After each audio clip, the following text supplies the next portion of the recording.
Hello, on my morning drive. Probably shouldn't be doing this, but hey, it is what it is. Actually, this is a very specific message to somebody I follow on YouTube. I'm not going to attempt to murder your name. I'll just call you Kay. Kay? Kay? Anyway, uh, your most recent reading, you talked about getting into AA after you've been sober for 7 years. I agree with what your friend slash doctor was saying that and I think I posted a comment about it. That myself, I've gone in and out of the rooms at AA for many years, and oftentimes I find that when I'm drawn back, it's as my comment had said, it's I usually run into somebody who needs to hear my message, my testimony, all that stuff, and that's the big portion of what AA is as they say in the rooms, you share your strength, hope, and experience to help other addicts and alcoholics through the process of recovery. Um, Now, my personal experience with AA when I was first introduced to it many, many, many, many years ago. I'm not going to completely date myself here. Um, I was very adamantly against it. I looked at it like it was a cult. And by certain definitions, it kind of is, but also by those same definitions, so is every organized religion. Um, so, keep an open mind. You know, you will find in AA that there are a lot of people who are very, very strict as far as I don't know how you want to say it, rules and regulations of AA and that kind of stuff, which there are and there are not. I mean, there's definitely a process to it.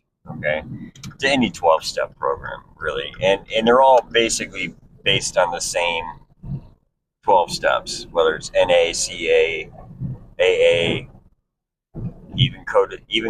Codependent Anonymous, which I have a copy of their book as well. You can actually go through the books and see where almost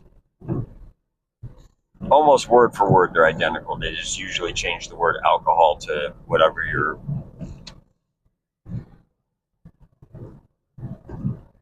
form of escape is.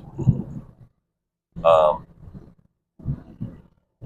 there's no like you don't go down to like the central office and get a membership card to join AA. You just show up pretty much and go from there. Um,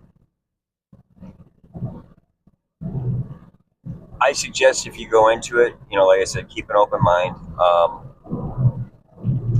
and look at it as just another set of tools and an opportunity to reach and help other alcoholics and addicts who are still suffering with our particular affliction.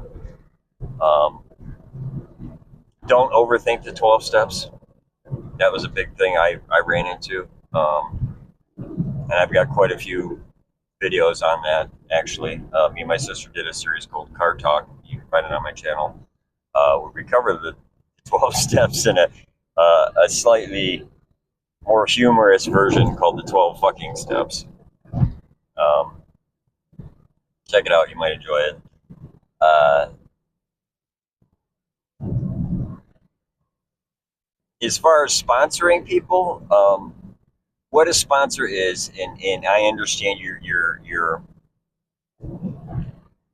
hesitation, with not actually having that experience. You know, um, a sponsor is literally somebody who just guides another person who's early in recovery through the 12 steps through that particular process. Um, a sponsor is not. Some people think of sponsors as mentors, and that is true to an extent. Um, it's more like you're, like, a, you're, like, a, you're, like, a, roadside or a guidepost, in my experience. Um, A sponsor should not be a person who sits there and tries to dictate every aspect of your life and tell you how to live. That's not what a good sponsor is. You know, um, and when and if you feel ready to start sponsoring people, yes, there is a certain responsibility to it, but just remember that, you're not taking on that person's life. All you're there is to give advice on how to live and practice the principles of AA or any 12 step program. Um, because they are a set of principles, certain steps you repeat every day. 1, 2, and 3 you pretty much repeat every day, and same thing with 10, 11, and 12. Um, and when you get into the steps, you'll understand why I say that. You know, uh,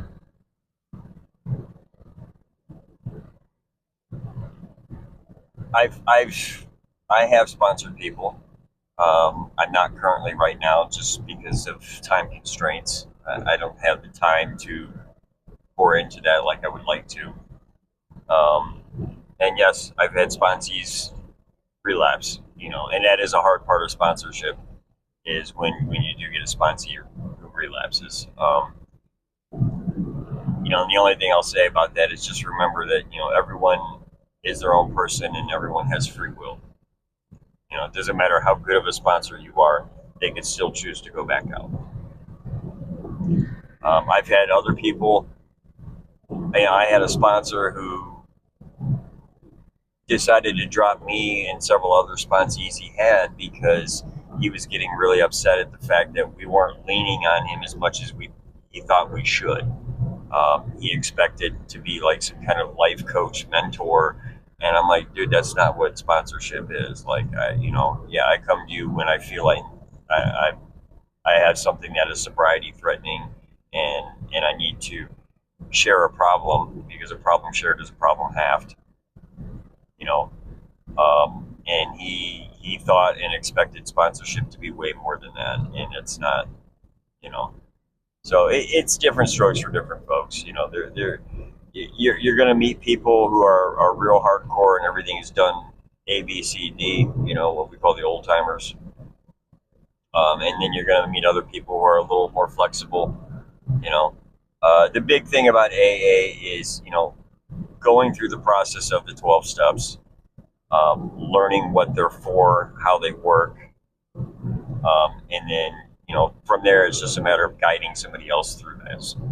Because like most addicts and alcoholics, we overthink it a lot, um, or they don't take it seriously, or any myriad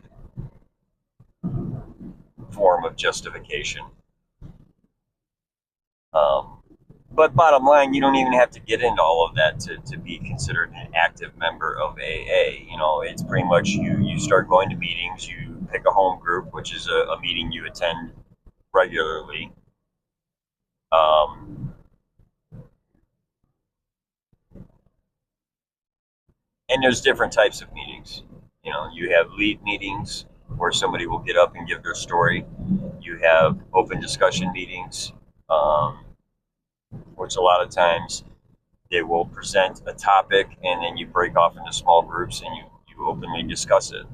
It's going to be a topic based on sobriety and or addiction or alcoholism. You also have big book meetings where you'll read through the big book. You'll have big book study groups. So, there's definitely a lot of different avenues to explore. Um, as far as the big book is concerned, it's considered essentially the Bible of AA.